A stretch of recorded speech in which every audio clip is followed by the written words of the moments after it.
Hi, and welcome to the RTS Guided Programming Coaching Call. I'm Mike Tushir. I've got an interesting call for you today, a little bit of a short call. So we're going to go ahead and get into some things, but just not a whole lot of questions came in this week. So that should give us a little more time to elaborate on some of the answers to, hopefully we're not having to rush through some things. So with that said, let's go ahead and get started. First question up. We're kind of going back to a more traditional format here as well, but first question up is about executing the workout. This one says, is it okay to use straps on the pause deadlift? My grip has never been an issue with deadlifts, but the last time I performed these, my grip gave out and really limited the amount of weight I could have lifted. In this case, no, I don't recommend you use straps for the pause deadlift. I think it's an interesting problem that you're having, to be honest. So your grip limited in something like a pause deadlift. Pause deadlifts have a high time under tension component, but the weight is really limited, especially because of that pause. And usually the weight is limited a lot more than the time under tension. So the trade-off here is usually that grip should be easier for something like a pause deadlift. So in your case, since grip is not easier, since grip is actually harder for your pause deadlifts, I don't think I would recommend that you use straps for that, because it could indicate a grip problem coming down the road. So in that case, I think you would be much better off to go ahead and continue training your grip, and that way, once it's not a problem any longer for your pause deadlifts, then it really won't be a problem for your competition deadlifts. Let me tell you, that's like the worst thing ever, to drop deadlifts because you can't hold on to the bar. I'd much rather that happen to you in training and we improve your grip in training, and then it never happens in a competition setting.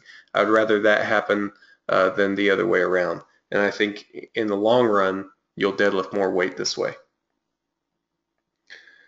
All right, next up, we have a couple of track questions. First track question says, what should I do if track suggests adding or reducing volume on a GPP day? You basically don't do anything with that assessment. You just do your GPP as normal. For example, if it recommends that you reduce a little bit of volume on a GPP day, well, that's convenient because you're recovering on that day anyway. And if it recommends that you increase the volume on a GPP day, you can't really do that either, and you wouldn't want to do that. You're going to be better off to hold on to that additional recovery until your next heavy session. And now, what will probably happen is that recommendation will continue until your stress levels kind of catch up. So you can expect to increase your volume, in your next heavy session whenever that's appropriate. But if that recommendation does go away, then that's an indicator to you that maybe something changed lifestyle-wise or something like that. In any case, you wouldn't be prepared for the increase in volume at that time. So long story short, if track recommends adding or reducing volume on a GPP day, you basically ignore that recommendation because there's not a whole lot you can do with it anyway.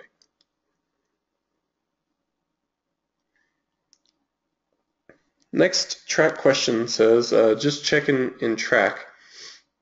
I'm only able to do the first heart rate test, 1 and 4. Regarding heart rate 2 and 3, should I just fill in zeros? Yes, you should. In the current version of track, we need you to put in zeros for heart rate 2 and 3 if you're not doing those measurements. Easy, no problem. We've got several miscellaneous questions now. This first one up says, a few weeks ago, I started using a belt in my training. It works well for squats, but I'm having trouble using it for deadlifts. It's 4 inches wide, and I've read that some people need a thinner belt for deadlift. I can't get into a good starting position without it, so should I train beltless until I can get a thinner belt? Also, how significant a difference does a belt typically make in the weights that you can lift? Yeah, you should go beltless until you can get a thinner belt, just because um, I would rather have you, practicing good technique and getting into a good position rather than, having a wider belt pull you out of the proper position. So yeah, give it a shot. Um, yeah, give it a shot. And in the meantime, while you're waiting for that thinner belt to get in, um, I would check out, do your stuff beltless for a little while. Let's see. You also kind of last question in this particular question. Um, it says, how significant of a difference does a belt typically make in the weights that you can lift? That's difficult to answer as well. For some people, it adds a significant amount, and then for other people, it can actually make them worse. So, yeah, that's a tough one. I think it's a belt, especially a belt for deadlifts, is an intervention that's worth trying out. So if you can't use a 4-inch, it's worth trying out a 3-inch belt. I don't know how much you should expect to get from it, but for most people, it's worthwhile to wear a belt. For some people, um, they can actually deadlift more beltless than they can with a belt, but you don't really know that until you try it. So chances are you're going to pull more with a belt. So really pursue that, and that'll help your deadlift. But if you've tried everything you can think of and you still pull more beltless, then I would go without. I think that's a little bit of a common sense answer, but I think common sense needs to prevail, especially in a situation like that. All right, next question up. It says, the past 2 weeks, my average time per training day was about 2 hours. And this is this about right, or is it way too long? I don't think, especially upcoming week, I can do it in a much shorter time. Yeah, about 2 hours. You're on a pretty good pace if you can get these workouts done in about 2 hours. So no problem there. I think that's a good way to go about it. If you're a lot faster than that, either the volume is low or you don't have to take very many warm-ups, or maybe you're just in really great shape. But yeah, I think about 2 hours is going to be pretty much what you should expect. Now, with that said, if that's a problem, let me know, because there are plenty of other strategies, and we can talk about different strategies that you can use if you only have an hour or something like that. We can make it so that you can get your work done, you can do what you need to do, and still make progress, still get the progress that you want to see, even if you don't have, a whole lot of time to do it. It's just that I think, obviously, the current strategy that we have is the best fit if you have the time. Now, if time is a limiting factor, then let me know, and we'll do something about that. Next question up says, what's your take on alternative/diet related recovery methods? Also, voodoo bands, detox foods, natural anti-inflammatories such as tart cherry, turmeric, etc., and meditation. That is a really big question. So let's just kind of take these down one at a time. A lot of these I don't put much faith in. And so this gets into a much, we can go through and I can tell you what my opinion is on each of these modalities, and we'll do that. But I think the bigger question here is an epistemological question. How do we know what we know? How do we know that this works but that doesn't? How do we know this stuff? I can tell you that what I do is definitely a blend of practical experience mixed with science. I'm not a really heavy science guy. Like I don't go reading a lot of PubMed studies and stuff like that, just because it's it's it's not a skill that I've spent a lot of time acquiring, and I think most people are in that boat. And if you haven't spent a lot of time acquiring that skill, then it's very easy to become misled by it. And even if you have spent a lot, so I don't keep up with this to a enormous degree, but I read a bit, and there are some clear problems with the peer review process. In part, there's a lot of bad studies that end up getting published in some journals, despite having peer review, just because peer review is hard. Now, who are these peers that review the studies? They are actual scientists who are familiar with bodies of research and who are familiar with research methods, and this is their career. And if peer review is hard for them, how much harder is it going to be for an amateur who just kind of reads a few studies in their off time? So I think that just picking up a study and reading it and getting good quality information out of it without being misled, without falling for some statistical mistakes or some statistical issues, I think that's a much bigger task than a lot of people give it credit for. So with that said, what most people are doing anyway is not going to primary source, actually reading research. That's not what most people are doing. Most people are kind of using a science-based narrative. They're listening to scientists and kind of leveraging the scientists' expertise to enhance their own understanding, which I don't think there's anything wrong with that. And in fact, that's something that I do as well. I talk to friends of mine who are scientists. I talk to people who are better at reading research than I am, and I leverage their knowledge and their expertise to further my own knowledge. I think that that's just fine, but you have to realize that what you're doing is not evidence-based. It's not going to the primary source. It's not research. It's a science-based narrative. And in a lot of ways, experienced coaches also have I hesitate to call it a science-based narrative, but they have their own narrative that is based in a sort of scientific method that should not be discounted, especially when large numbers of coaches independently arrive at a similar conclusion.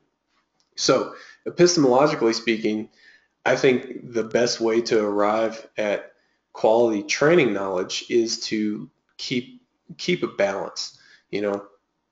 Look at what science has to say about a certain intervention, but also if practitioners to a large extent have used and rely and have successfully employed a certain strategy for a long time, there's probably something to it. And I think in that case, the role of science is to more along the lines of explaining why it works rather than justifying if it does or if it doesn't. There are things out there that could work, even if it only works as a result of a placebo effect. That's not to say that that's a worthless intervention, because if I add 10 kilos to your squat as a result of a placebo effect, they don't take that 10 kilos off of your total. They don't say, oh, well, those 10 were because of placebo, so we're going to remove those from your total. An effect is an effect. And for an athlete, for a practitioner, that's worth holding on to. So we're kind of getting pretty far off course here into epistemology and stuff like that, but I think that's important. It's important to understand, how do we evaluate these different things? How do we evaluate these sources of information? How do we decide if it's useful or useless? And that's kind of the method that I've used. I have coaches that I listen to. scientists and science-based individuals that I listen to, and we try to mesh those viewpoints. So with that in mind, let's try to address your question a little bit more directly. What's my take on alternative diet-related recovery methods? It depends on which one we're talking about. For example, some things like fish oil being anti-inflammatory, I buy it. I mean, I don't think that warrants, just wanton use of fish oil in everyone's diet. But if there's a particular issue with inflammation that needs to be controlled, then that may be a diet-related intervention that we're willing to try. At the same time, I mean, I can't even think of what some of them are now, but like a lot of detoxes and stuff like that, I don't know. My initial reaction is to brush it off. Like at a minimum, I don't see a whole lot of usefulness for a powerlifter for a lot of that stuff. I know that a lot of my more evidence-based friends kind of laugh and snicker at detoxes and stuff like that. I think it could be an issue of vocabulary, maybe, but I mean, I'm not really into the detox culture or anything like that, so I don't really know what they're trying to do or what they're really claiming to do. I don't see a lot of usefulness for it for a powerlifter. You actually did mention anti-inflammatories, tart cherry, turmeric, etc. For a lot of individual stuff like that, I'll use examine.com if I'm not familiar with a particular ingredient or a particular substance. I'll use examine.com to see what they have to say on it, because I think that's a good way to get a start, at least for nutritional type substances. You can get a good idea of what does the scientific community have to say about it, how strong is their evidence, and that's a good starting point. And then from there you have to evaluate, is the science measuring the same thing as what the other people are claiming, because that's also an issue. Sometimes that's an issue. You mentioned voodoo bands as well. That one is interesting. So let's say that you have some elbow tendonitis, and you're going to wrap your elbow in a voodoo band and move it around, and it hurts, and then you take the band off, and now it feels better, and you go about your business. What happened there? I think in that case it's important to understand, or at least attempt to understand what happened. I think there's potential for a strong placebo effect with something like a voodoo band. Also, there's potential that it just shut off the pain signals, not that it cured anything. So in the case of having elbow tendonitis and you wrap it in a voodoo band, and so you wrap it in a voodoo band and now it feels better. Well, it didn't cure your tendonitis. Your tendonitis is still there. It just made it so that it didn't hurt. So the reason that one of the reasons why we want to take tendonitis seriously is that, one, I mean, if it hurts, then it's going to decrease your force output, so you're not going to lift as much weight. And two, it disrupts the collagen in the connective tissue so that you're predisposed for tendon ruptures. If you're kind of dealing with tendonitis over a long period of time.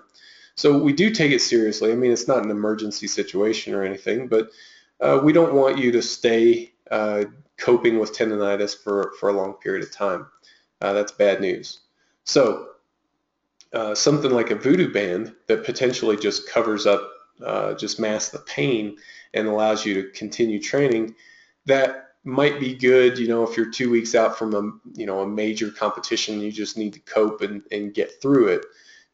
On the other hand, if you're in a situation where you can take some time off and actually deal with the injury, then that's probably a better way to go about it. So yeah, quite a involved answer to that question, but hopefully that helps, especially helps in determining, kind of what you should do in the future as well. Next question says residual tightness. Effectively, people say you need to stretch to prehab, which I agree with to some extent, but obviously as lifters, we need tightness too. Do you have any rules of thumb about at what point a muscle starts to require some work, or any general tests um, that you should be able to do, like a lateral lunge, without your abductors exploding? Again, it's just the bottom squat position feels uncomfortable, and I want to know how limber I need to be. Good question. In general, now this is going to be pretty non-helpful, I think, but in general, we want you to be flexible enough, mobile enough that you can um, put yourself through the required range of motion plus about 10%. If legal squat depth is the absolute limit of your range of motion, that's going to be bad. We don't want you to have to go to end range of motion just to reach legal squat depth. So um, yeah, in that case, you would need more flexibility. Now, 10% range of motion, basically what I'm saying is you need to be able to go a little bit past, the minimum requirements. That's what we want. Hopefully that's a decent rule of thumb for you. If you can't do that, so flexibility changes, right? So for a lot of guys, they can't do that at the outset. They can't just put a loaded bar on the rack and start squatting to depth. Although that should be a goal for all of us, I think. For those people, they would need to start with some foam rolling or some mobility drills, some stretching, just so that they're sure that they can get into the positions they need to get into. Yeah, so that's what I would recommend there. Now, you don't want to stay there long term. If you have to do some foam rolling or stretching or something like that, for now, that's fine.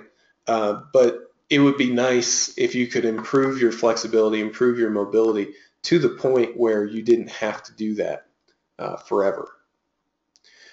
All right, that should do it for this section. So let's get into some videos.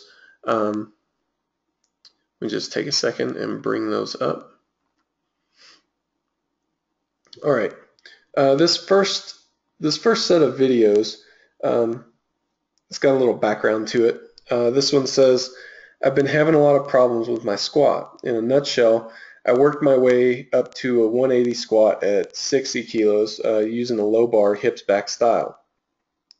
After blowing my hip flexors twice and being told I have a quad dominant squat, I decided to go higher bar, more upright. That was about 6 months ago. I'm still down about 20 kilos on my squat with no real signs of improvement. I feel uncomfortable in the bottom position, and I really don't know what direction to take my squat. I've uploaded some videos. Would really appreciate some feedback in terms of what direction I should take. The other thing that puzzles me is that squatting destroys me. I can deadlift heavy 3 days a week and recover, but squats with any kind of appreciable volume more than once a week take a very concerted effort to recover from and generally results in very unpredictable gym performance. So first up, we have this video that was taken about 3 months ago. So this should be with your, if I'm reading this correctly, this should be a higher bar, more upright position. And then the next video is a more recent pause squat video. So let's go ahead and check this one out, and we'll go from there.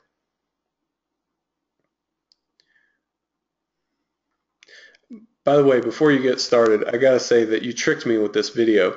The first time through watching it, I was watching the person in the background do half squats, and I thought that was what you were sending in, and I kind of thought, oh my goodness, we're gonna have a lot of work to do. But then, then you come walking into the frame, so got me. Anyway, so here's your video.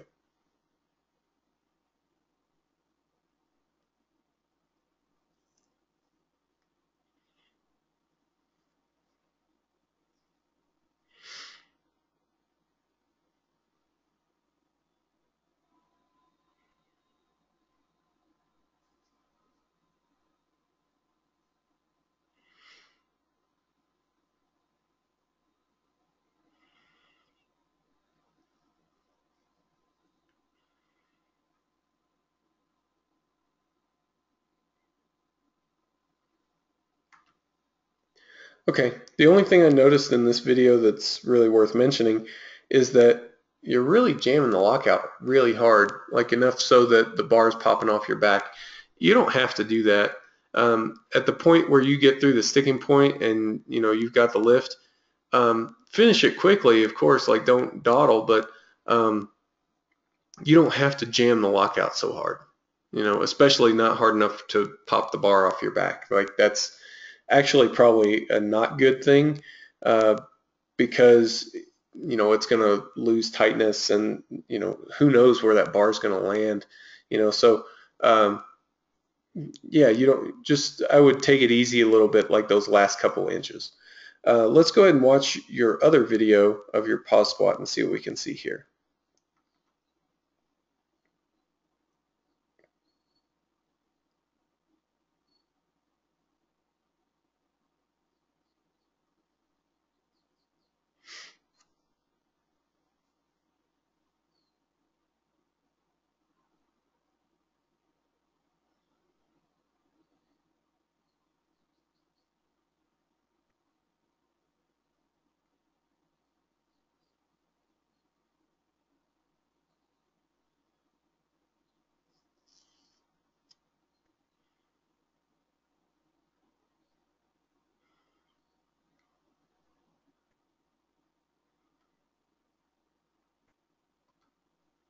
Okay, I paused it here in your bottom position, and since this is the most recent video, we'll work off of this one. Um, your bottom position looks fine to me. Yeah, I don't really see any problems with it, at least from this angle, and I don't think any of the other angles would be much more helpful. Um, it could be that you are simply stronger with a lower bar, more hip dominant style of squatting. Just like some people are stronger with a round back style of deadlifting. Um, they are always stronger with a round back style of deadlifting. They can deadlift flat, and eventually their flat will catch up to a degree, but it's never, the same. So it could be that you're just stronger using the other style. Now, I don't understand exactly what you mean by hip flexor blowout. Um, I don't know if maybe um, the wider stance was causing some, maybe it was flexibility limited, and that was causing some problems for you, which that's definitely a possibility. Um, at any rate, what you're doing now looks good, and if it allows you to squat without injury, then this is the way that you should squat. In terms of getting your squat to move up, um, that is a bit more of an involved question. And by the way, I'm glad that you're here while we're doing this live. So let me check out what some of your inputs are. Um, how would I figure out which stance to use without spinning forever switching between the two? Good question. Um, I mean, what's the problem with the other one? I mean, you mentioned that you had a couple hip flexor injuries. So if the other one causes you to be injury prone, then that's not the stance for you. You have to be able to train long-term injury free, or at least pretty much injury free, in order to see some real sustainable progress here. So it sounds like this is the stance for you. Um, yeah, I don't really think the other one was working. So the question then becomes, what do we do with this stance to drive those numbers up? I think we're doing it. If you're hitting your volume requirements, you're doing all your training basically, and the lift is still not showing any results, let me know, and we will come up with some strategies to fix that. We definitely want to see that moving up, but yeah, I mean, we're targeting the right sorts of things. We're targeting the ranges of motion that you need. You're on a long-term development plan and stuff like that. It might need a little tweaking based on your individuality, but that's nothing we can't handle. Technically, I mean, this squat looks good. As to your other question about why does squatting basically take so long for you to recover from, it's a little bit of a mystery to me. The only thing that I could think of is that maybe you just aren't very adapted to it. It can take some time to adapt to frequent squatting. Um, I mean, it takes, even for me now, if I go to squatting 3 times a week, it takes getting used to for me to do it. So I'll go through phases of my training where I'm actually squatting twice a week, and then I'll go through other stages where I'm squatting 3 times a week. And that switch is not an easy switch to make all the time. So yeah, I just bring it up because I think that's something that's worth noting. Um, the switch isn't always easy to make, and it can take you, some weeks, a couple months even, to get used to squatting more frequently.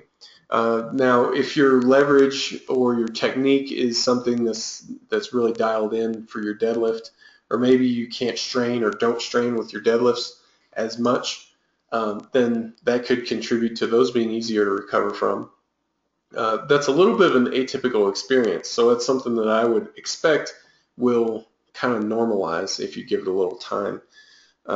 If you think I'm way off on that, let me know. Write me back or something and let me know. We'll continue this discussion.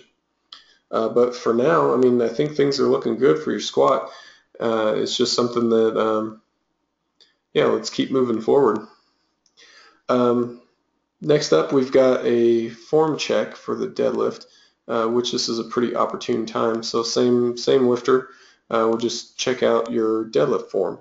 So this will be informative, hopefully, on whether or not you're built to deadlift, and maybe that's part of the reason why it's easier for you to recover from squatting. That is interesting.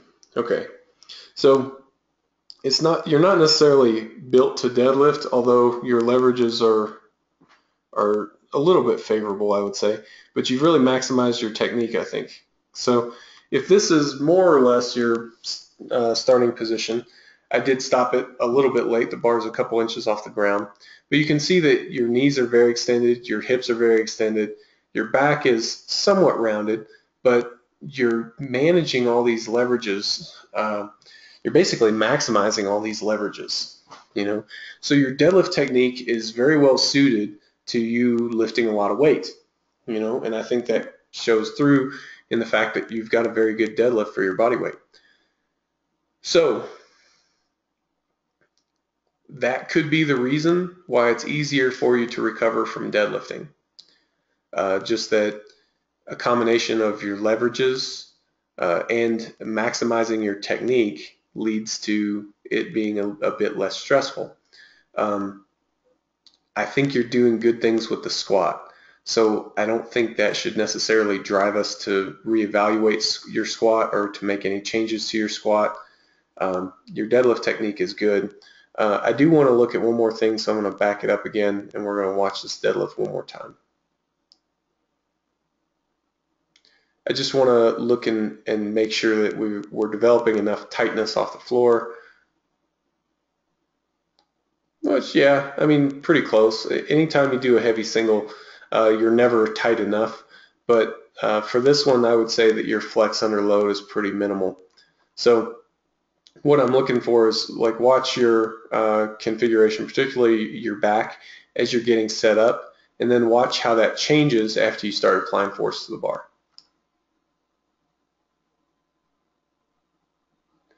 So, I mean, there's barely any slack as you start to apply force to the bar, which is really good. That's a really positive thing. So I see you wrote in another question. Let me follow up with this before we move on.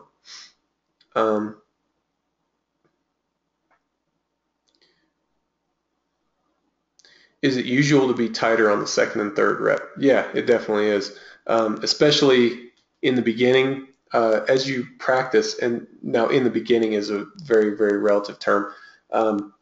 As you practice over the years, you get better at being tighter earlier in the set, but that's not uncommon at all to be tighter on your second and third rep. All right, so that's all the videos that we've got for today. So let's head back over here and see what other questions we've got to look at.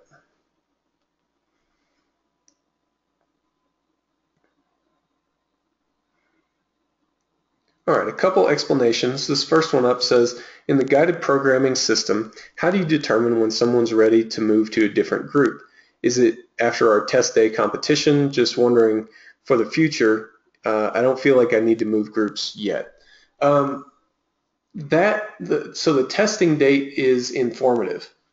That can be helpful. But really, after we get you classified and after we get you progressing, it's almost entirely based on progress. If progress slows or stops, then we're going to reevaluate and see about reclassing you. Particularly if you've gained a lot of strength and then it slowly stopped, which should not happen. The program is designed so that it should net you results for a long time. So now, I mean, if you've been in guided programming for a year and a half, and you've gained a bunch of strength and now your results have slowed or stopped, let me know because it's time to reevaluate that. To go along with that, if your results have slowed or stopped, let me know anytime, because we need to make sure that gets fixed. It's just that if you've gained an appreciable amount of strength and you've been in the program for a while, you're a prime candidate for being reclassified. If you have not been in the program for a while or you haven't gained a bunch of strength, then it's likely some other problem that's going on. All right, next up, this one says, training recovery arc. Training causes damage with the intent of overcompensating. My question is, does pulling back on the days where you feel beat up facilitate this compensation? Or to put it more simply, if my legs feel like crap at the gym, does that mean I've already done the hard work and I should hold back a little? I find it difficult not to push it. This is kind of a gray area. So how do you define, you've pushed it hard but not too hard? What's an appropriate amount of fatigue? Well, that's hard to determine a lot of times. That's what track is there for.